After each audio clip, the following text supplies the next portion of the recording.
أعوذ بالله من الشيطان الرجيم بسم الله الرحمن الرحيم الحمد لله رب العالمين. It's a pleasure and an honor to be here with all of you. It's been a while since I've sat in front of all you guys. I truly enjoy it. This community is a family to me, and I feel very connected. Normally, I wear my heart rate monitor before any speech or lecture that I do, and I double check it to see how high it gets. This is the calmest I am is when I'm here with you guys. So a loud salawat for all of you in this beautiful community, please.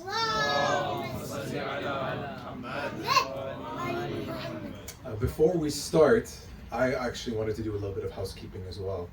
As I mentioned, I love this community, I love the center, I love this masjid, I love all of you here.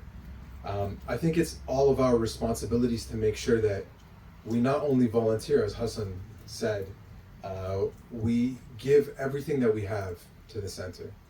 It's here for all of us. It's here to serve us. But that means it's our job to make sure we take care of it. You know, make sure there's no garbage lying around after the events. Make sure that we throw out everything that we need to throw out. Make sure we help out in cleaning up and setting up. This is our community. We all are part of it. We need to make it what we want it to be. So if we work hard for it, it will pay us back that reward, inshallah. And with that, we're going to begin our lecture series. This year has been kind of tough for me personally. It's been a year where there's been a lot of questions, and I'm sure a lot of you who have been looking into the media, speaking to people outside of, our culture, our religion, it's been difficult for all of you as well. With what's been happening with Palestine, what's been happening in Lebanon and Iran, the US, things have been kind of difficult. And I remember having this conversation with a few friends of mine who are from other schools in Islam. And we were talking about the idea of identity. When we talk about who we are, who you are as a person, who we are as a community, the concept of identity plays a big factor. And I know once before when we were in the little room in the basement, we had a conversation about identity. And I remember it clearly. And I asked, who are you? To all of you. And we discussed who we are as people. And we declared that the identity of being a Shia supersedes that. So we talked about the idea that I might be from a certain culture. I might be a brother. I might be a sister. I might be a son or a daughter. That's a part of my identity, but that isn't the whole identity. And we talked that as a Shia, the title of Shia needs to be an important factor in what we classify as our own identity. And we call ourselves Shia. I think if I asked all of you, are you Shia? You guys will say yes. Now here's another step. If we are Shia, do we really understand what that means? To some of us it means we come in Muharram and we sit and we listen to these lectures, and some of us might sleep through them and not listen to them, but we come anyway. For some of us it means I wear that Dhul Faqar pendant, make sure it's prominent outside of my shirt.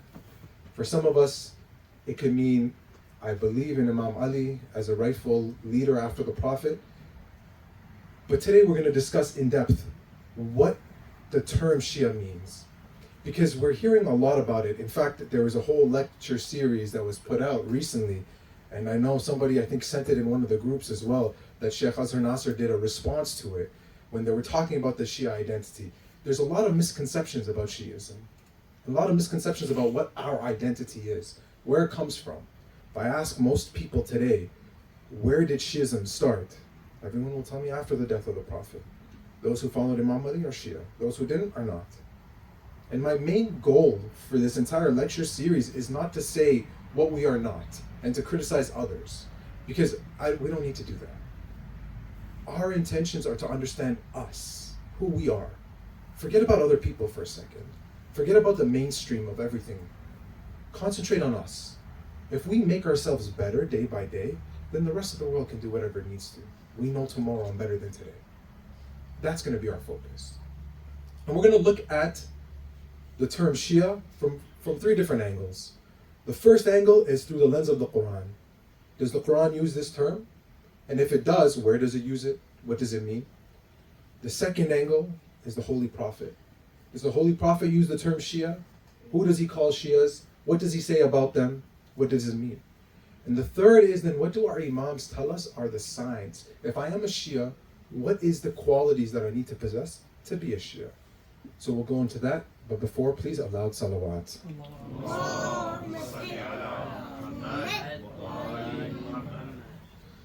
In Surah Al-Qasas, Surah number 28, ayah number 15, Allah is telling us the story of Prophet Musa. We all know the story of Prophet Musa very well. And Prophet Musa's story is beautiful. You know, Prophet Musa was, when we think about him, we think about his prophethood starting after he left the land of Egypt, he got married, and then revelation started, and he started to become a prophet after that. We don't talk about the Musa that grew up in Egypt, under Pharaoh. Before he ran away, before the things in his life changed, who was Prophet Musa? So the Quran tells us in an ayat, it says, and he, Moses, entered the city, and he found there two men fighting, one of his Shia, and the other of his foe. It tells us the story of Musa. You know, we know the story of Musa when he went out and he saw that there was a guard, and the guard was beating one of the slaves. And the slave was, the Quran says, it was a Shia of Musa, was a follower of Musa. Which means two things. The first it can mean is that Prophet Musa had already started spreading his message before he saved that man. We know the story. He came, he pushed the guard fell, died, Musa left.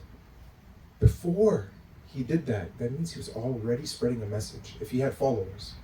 Can I have a follower if I have no message to follow? No. If I'm not doing anything, is someone going to follow me to not do anything? No, I must be active. Musa was active already. So some tafsirs say that this person, this ayat, says that there was a man who was already following Musa, and therefore that man was a Shia. Others say that it was because he was from the same culture, the same tribe as Musa, so that's why they said he was your Shia. So there's a little bit of a disagreement here. So maybe the Quran's not so clear. So let's take it the next step. The Quran also says, when it's talking about Prophet Ibrahim, you know Prophet Ibrahim as one of the Ulul Azm prophets, one of the great prophets, right? And when the Quran talks about Prophet Ibrahim, the Quran says about Ibrahim, he says, he was of the Shia, of Nuh. The Quran is telling the story of Prophet Nuh, Noah, about the ark, and the whole story of Prophet Noah. And after it talks about the story of Prophet Noah, it starts into the story of Prophet Ibrahim. When Allah's transitioning between the story of Noah to the story of Ibrahim, He says Ibrahim was of the Shia. What does that mean? In the tafsir of Ibn Kathir, they talk about this ayah very particularly, and they say that because Ibrahim was on the same path as Nuh, in terms of his submission to Allah, in terms of tawheed, in terms of fighting against the idol worship, and in terms of his actions and his deeds, he was considered a follower of Nuh. Shia Nuh, right? He was a follower of Nuh. So with these definitions from the Quran, we're now extrapolating a little bit. The term Shia means, out loud, everybody. What does it mean? Follower, very good. Guys, remember, I know it's been a while since I've been up here, but this is always two ways, yeah? I don't like the sound of my own voice. I like the sound of your voice. So if I'm gonna point, I need people to just yell it out to me, okay? So Shia so far, we've said is a follower. Very good. Thank you. Shia is a follower. A follower does what? You know, some of us, I see some big soccer players in here right now. Yeah, you guys enjoy the World Cup? Yeah? You know, some of you guys are followers of Messi. Some of you guys are followers of Ronaldo. So, yeah, Ronaldo over here? Okay. Some of us are followers of other things. What happens when we follow one of these celebrities? I want to buy their clothes. I buy their shoes. I walk the way they walk. I talk the way they talk. Our identity starts to surround ourselves. Our identity becomes what we're surrounding ourselves with, right? I don't know if you've ever noticed this, but think about it. When you're in a group of friends, okay, you have your core group of friends. Sometimes there's a new person that comes in, or a new person that's trying to enter that group. That new person, when they're entering that group, they may speak a certain way, talk a certain way, dress a certain way. The longer they interact with your group, the way they speak kind of changes. The way they dress kind of changes. And they become more as part of your group, more and more. And as they get deeper into this group, now you guys all kind of talk the same, use the same slang, dress the same. Why? Because we are around has a huge impact on our personality, on our identity, on who we are. This is what followers are. When you follow someone, your personality, your identity needs to be as close to their identity as possible. Ibrahim was a follower of Nuh. He spread monotheism. They're both Allah's prophets, both huge, calling one a follower of the other. In the Quran, this is not me making it up. It says it in the Quran. He was a Shia, a follower. So the term Shia is originally used in the Quran to define a follower, someone following the path of someone else, actively following, not passively. We can't just say we're followers of somebody and be passive, sit back, relax. We have to be actively pushing towards what we're doing. So then this takes us to the next step. If Allah tells us Shia, the term is in the Quran, has the Prophet ever used it for anybody? And we have narrations. There's an ayah of the Quran that's from Surah Bayyinah. It's a beautiful, beautiful ayah. It says, Bismillah ar-Rahman ar-Rahim, indeed, those who believe and do righteous deeds, they are the best of creatures. Those who believe and do righteous deeds are the best of creatures. Why can't I say that word? Creatures. And there's a narration in actually multiple hadith books, in the Shia books, in the Sunni books, that when this ayah was revealed, the Prophet came to Imam Ali alayhi salam and he said, this ayah, O Ali, is about you and your Shia. Think about the ayah. Those who believe and do righteous deeds are the greatest of creatures. The Prophet, the Holy Prophet, has come to Imam Ali and said, this ayah in the Quran just came to me. I'm telling everybody this ayah. This ayah in the Quran is about you and your Shia. All of us. How many of us here are Shia? All of us. If we're the Shia of Imam Ali, the Prophet has just said we're the greatest of creatures. The greatest. I know sometimes we kind of get scared and we think that jinn have more power than us, and there's other creatures of Allah that have a lot more powers than us. We're a little weak, but Allah, the Prophet is telling us here, we're the greatest. How? If we follow what the Quran is saying. What did the Quran say? Indeed, those who believe and do righteous. Clear distinction.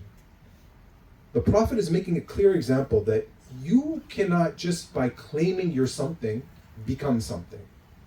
I can say I'm 6 feet tall. I've never been 6 feet tall a day in my life. I wish, but I've never been. Okay? But just by claiming it doesn't make it reality. I'm the best basketball player in the world. Sorry guys, I'm not a big soccer guy, I'm more of a basketball guy. But I will do soccer references for all of you. I'm the best basketball player in the world. But if I don't practice and I'm actually not, I've done nothing, then I'm not. Lip service doesn't equate to action. It doesn't equate to reality. It's just lip service. So what does the Prophet say?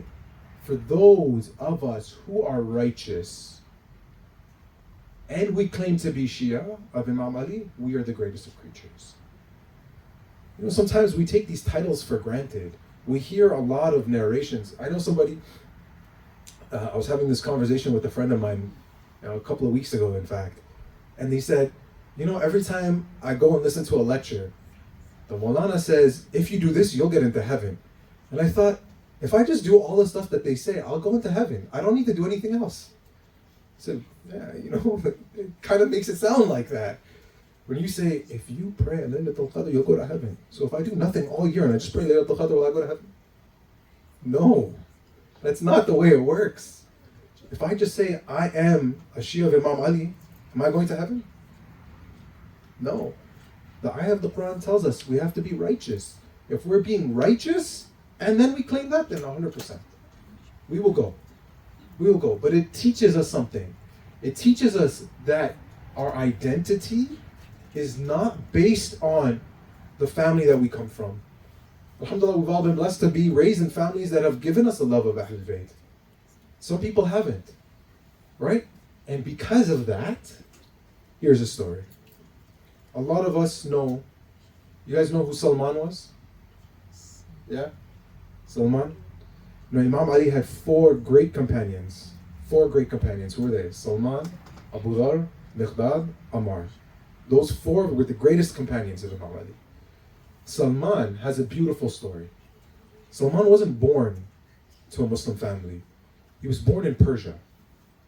Salman was born in Persia, and his father was a very noble man in the community where he was from, modern day Isfahan area. And he used to have a lot of property, and he loved Salman a lot. And they used to practice a religion called Zoroastrianism.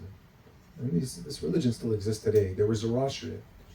In Zoroastrianism, they have a big temple, and in the temple they have a sacred fire. And as Salman's family was one of high class, Salman had the job after he grew up to tend to that fire. He used to care for that fire. His job was to take care of the sacred fire of the temple of the Zoroastrians in his area. One day his dad told him, go, his dad had lots of property. He said, go to one of the properties and I need you to go help something there. So Salman was walking through the streets and he passed by a church. And when he walked by that church, he heard this beautiful sounds of prayer happening in the church. Salman questioned himself, what's going on here? I lived a very sheltered life. I haven't experienced all of this. Let me see what's happening. It sounds nice. So Salman entered the church. When he entered the church, he saw people sitting and praying. And the words that he heard and the emotions that he felt, he said, this is something that I've never experienced in my own temple. So Salman became very interested and intrigued in this church. And he started secretly attending. And slowly but surely, he began to connect to this. He's saying, this makes more sense to me than my religion. When he connected so deeply, his father found out. And his father got angry. Angry because he was scared. He was scared of losing his identity, his way of life. So what did he do? He took Salman and he locked Salman up in a prison of sorts. In his own home, he locked him inside. We're going to take a little step out. Salman was locked away in a prison for trying to search for the truth. All of us here today have the truth at our fingertips and we decide to skip it. If I sit and I watch, if I go through all of your TikTok algorithms or social media, what am I going to see? Think about it.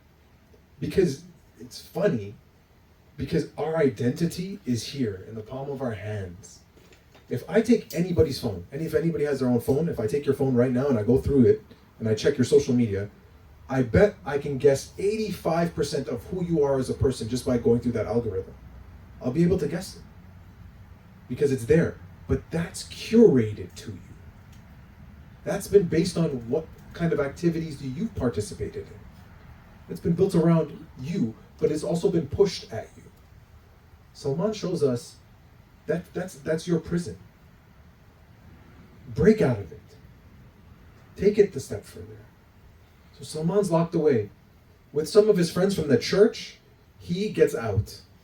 He's able to escape and he runs away. And he finds himself in Syria.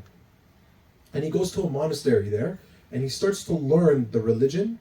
He starts to learn Christianity under a monk, one of the Christian monks.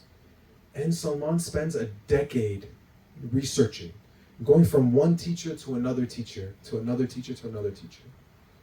So he goes through 4 teachers. The first one he learns until that teacher gets old and he passes away. That teacher says, go to this person. He does the same thing with the second teacher. Same thing with the third teacher. His 4th teacher told him something very, very shocking. He says, Salman, you've learned from me. It's my time to go now. but there is not another monk that I can send you to that has this. But I will tell you this. There is a prophet coming, and I'll give you 3 signs. The first sign is the prophet will rise from the land of the palm tree and the dates. Go search for him. The second sign is the prophet will never accept sadaqah, but he will accept gifts.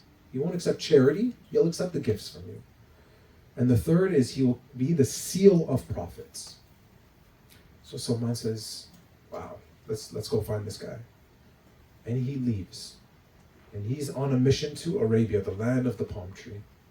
On his way, he is taken as a slave, and enslaved and sold as a slave. Well, Salman, on a mission to try to find the truth, has gone through a lot of hardships. Remember, when we're talking about his early life, Salman lived like a celebrity child, right? He had the fancy car, well, their version of a car, the fancy house, the cushy life. He had servants to do things for him. He didn't need to lift a finger. He went from that to now he's sold as a servant, sold as a slave, not even a servant, a slave. And he's sold as a slave to a Jewish man who had date palm trees and a farm of trees in Medina. And Salman worked until one day he heard the sound of people saying a prophet is coming to Medina. And we know the Holy Prophet, first 10 years were in Mecca. Then he went on migration to Medina. When he went to Medina, the people of Medina, a lot of them accepted him, right? Medina had a big population of Jews as well. And a lot of people accepted him, and some people didn't even know he was coming. So when the Prophet entered Medina, Salman said, this is my chance. Let me go test this guy. So Salman took a few dates, and he went to the Prophet as the Prophet entered, and he said to the Prophet, he said, this is a charity for you. You've just come to the city, this is a charity. The Prophet said, thank you very much, took the dates, and he distributed it to his companions, and he didn't touch it. Salman said, this is interesting. Let me come back tomorrow and see something. So Salman came back the next day. And he said to the Prophet, he said, this is a gift from me to you. These dates are from me to you as a gift. So Salman said, here's your gift. The Prophet said, thank you very much. Ate the dates. So Salman said, okay, 2 for 2. Third one. Salman went and he said to the Prophet, there's different narrations. One of the narrations say that all the prophets of Allah had a seal of prophethood in between their shoulder blades. There was a sign of prophethood in between their shoulder blades. So the narration, it's kind of funny, and said Salman used to kind of hang out trying to see in between the shoulder blades of the Prophet without the Prophet catching him. Imagine, you're the Prophet, you're walking around and there's a man behind you just constantly trying to check to see your back. So the Prophet noticed this and he says to Salman, he says, what are you looking for? Salman tells him his whole story. He says, I had a teacher, the teacher said there's going to be a prophet. I offered you the dates as charity, you didn't eat it. I offered it to you as a gift, you ate it. So he says, the third sign, and the Prophet then showed him the seal of prophethood, the stamp of prophethood on his back. And Salman converted. He said, this is it. This is the Prophet that I've been looking for. Now, why am I telling you this story? The story of Salman is really important for multiple reasons, but one of the main reasons is Salman wasn't a Muslim. Salman wasn't Shia. Salman wasn't from the community. He wasn't from Mecca. He wasn't from the family of the Prophet. But after all the struggles that Salman went through, the Prophet says something very beautiful about Salman, right? What does he say about Salman? Salmanu minni Ahl al-Bayt. Salman, you're from us, the Ahl al-Bayt. Salman, you are now part of us. You searched, you struggled, you fought, and now you're part of us. It shows, and he's now also of the 4 greatest companions. 4 of the greatest companions. Salman is on the highest level. Why? He struggled. His actions showed it. So the concept of being a Shia isn't I'm born into a Shia house. I'm a Shia, that's why. Isn't just I love Imam Ali. There's no struggle behind it. Does it have a meaning to it? So that was the second one. The Prophet explaining what a Shia is. The third one is a narration from Imam al-Baqir alayhi salam. And Imam al-Baqir lived at a time about his imamate started about 35 years after the events of Karbala. And you can imagine after the events of Karbala that the people who were part of the massacre of the family of the Prophet, they started to build a little bit of a conscience. Right? The community afterwards said, this was bad. Maybe we shouldn't have done that. Have you guys ever heard of buyer's remorse? You guys ever buy something and you're like, oh man, I really shouldn't have done that. I can't afford it. This wasn't a great idea. Usually happens for big purchases. You see it a lot after someone buys a house and they're like, oh, this is a lemon, or a car, right? So they said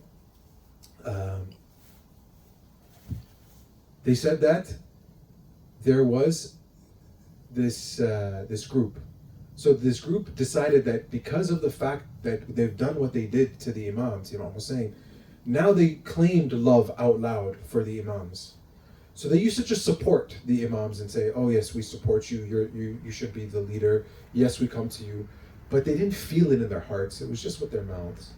So a companion of Imam al-Baqir alayhi salam comes to him, and Imam al-Baqir says, those who claim, and I'm going to just translate it all, those who claim Tashayyu, those who claims to be Shia right now, do they think that just by saying so, saying that they love us, the Ahlul Bayt, it makes them so? So the companion says, Ibn Rasulullah, what do you mean? He said, only those who have fear of Allah and servitude towards Allah are of our Shia. So the companion says, Ibn Rasulullah, but we pray, we fast. He says, no. A real Shia is one who acts with humility. A real Shia is one who prays and fasts. A real Shia is one who serves the community, who gives charity to the poor and to the orphans. A real Shia is one who's known by his society to be trustworthy. These are the conditions that are laid out by the Imam. The Imam says something very, very, very specific. He starts with, a real Shia is one with humility. Somebody who is not arrogant because of their belief. The people who used to walk around, right, with the Imam's time, and Imam al-Baqir's time, and say, we are Shia, we support you, we are Shia, we support you. They did it because it was a title, it was a label, it was a cool thing to do at the time. It's like supporting the New York Knicks right now, right? It's a cool thing to do. They just won the championship. Let's support them. No. The Imam is saying that's not what it is to be a Shia. What it is your actions. I'm not saying what a Shia does. This is not what we're talking about. We're talking about the definition of the term. The term itself has certain qualities that need to be met for us to be able to say this is what we are. For our identities to be a Shia, we need to meet the criteria of a Shia. For example, can I say you're a doctor? Unless you've met the criteria of being a doctor? No. Same thing. It's a title it's a badge that we need to wear with honor, but we need to understand that the qualities that we need to possess to use that title need to be there as well. So what are they? Humility, servitude, trustworthiness, prayer, fasting. All of this is included.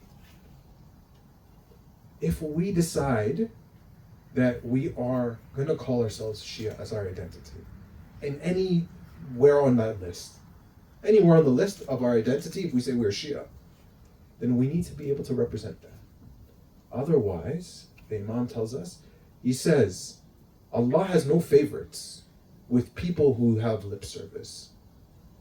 Jabir says, what do you mean?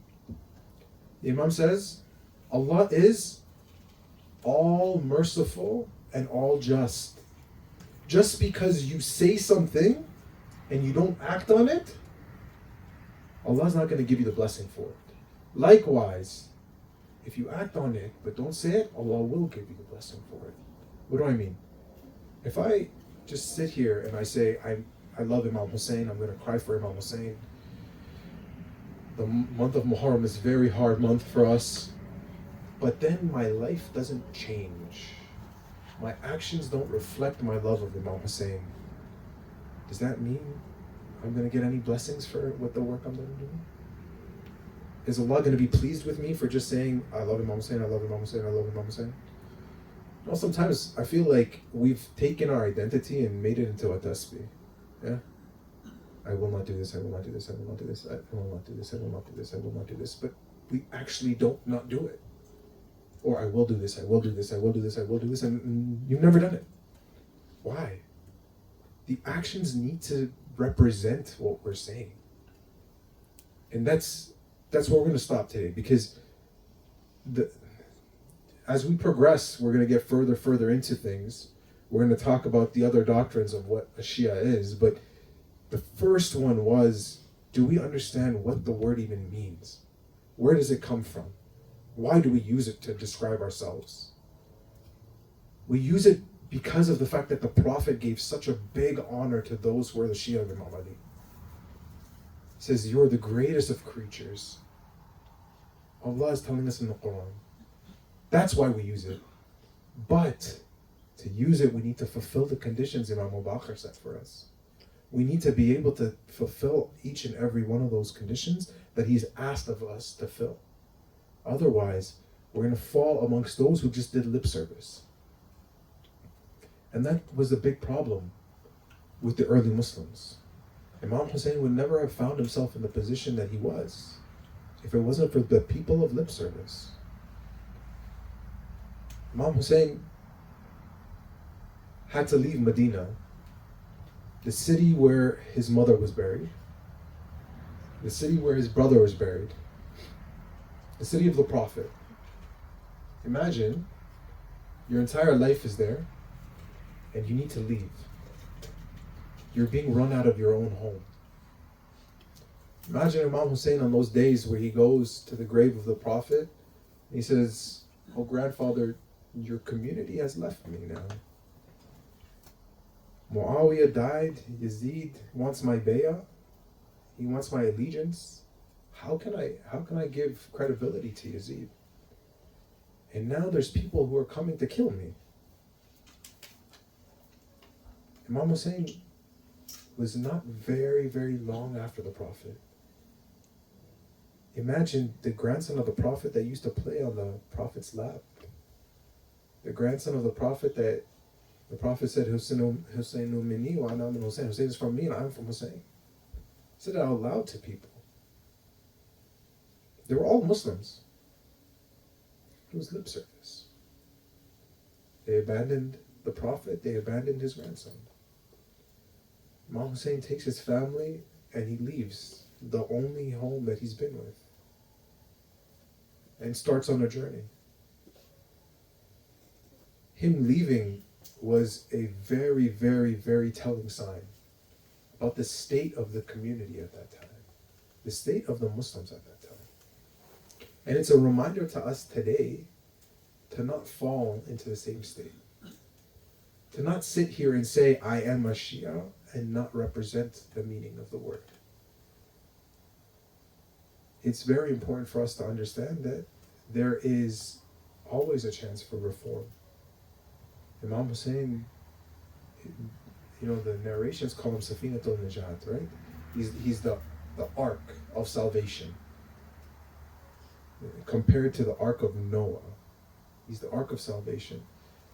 In a narration, the sixth Imam was asked, he was asked by a companion, he says, aren't all the Imams arks of salvation? So the Imam replies, yes, they are. But the ark of Imam Hussein is the largest and the fastest of the arcs. For you to go for salvation, the fastest route is through Hussein. Why? Because of his sacrifice. This is the Imam Hussein. As we go on, we're going to speak more about that and more about our identity. But inshallah, first night we'll wrap up with a loud salawat ala Muhammad wa ala Muhammad.